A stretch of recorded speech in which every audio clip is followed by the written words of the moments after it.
Cousa de media hora pasaron dous obreiros atrapados na cesta dunha grúa a 20 metros de altura. Foi en Vilagarcía. A máquina avariouse e tiveron que agardar que os rescataran os servizos de emerxencia. Varias semanas levan traballando na fachada destes edificios no barrio dos Duráns, en Vilagarcía. E xusto cando o facían no máis alto, no revestimento dos áticos, rompeu un dos manguitos do guindastre. Din os obreiros que é unha avaría do máis común, pero o caso é que por seguridade bloquea a máquina. E nese bloqueo quedaron atrapados dous operarios. Estaban arriba de todo.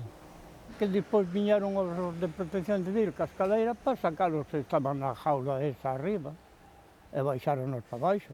Porque tamén a mala sorte fixo que a avaría coincidira ao mediodía. Din que o taller cos repostos estaba pechado, así que tiveron que chamar a emerxencias para que viñeran baixar os obreiros, atrapados a uns 20 metros de altura. A máquina se bloqueou a esa altura sen que os operarios tuvesen posibilidade de descender hacia o chan, non? Entón atopábanse en suspensión a entre 20 e 22 metros e foi preciso facer uso da autoescada, desplazar a todo lugar para poder rescatalos e baixalos ata o chan, en tanto en canto non se reparaba o problema que tiña a máquina.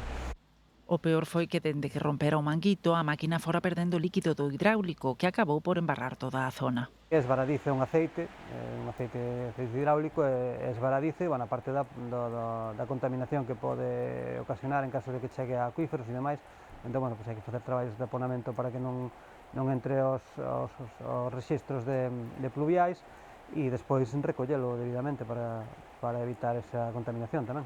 Levoulles cousa de 3 horas limpar a vertedura e restablecer o tráfico nestas rúas. O guindastre xa está reparado e máis alá do susto, os traballos na obra seguen con normalidade.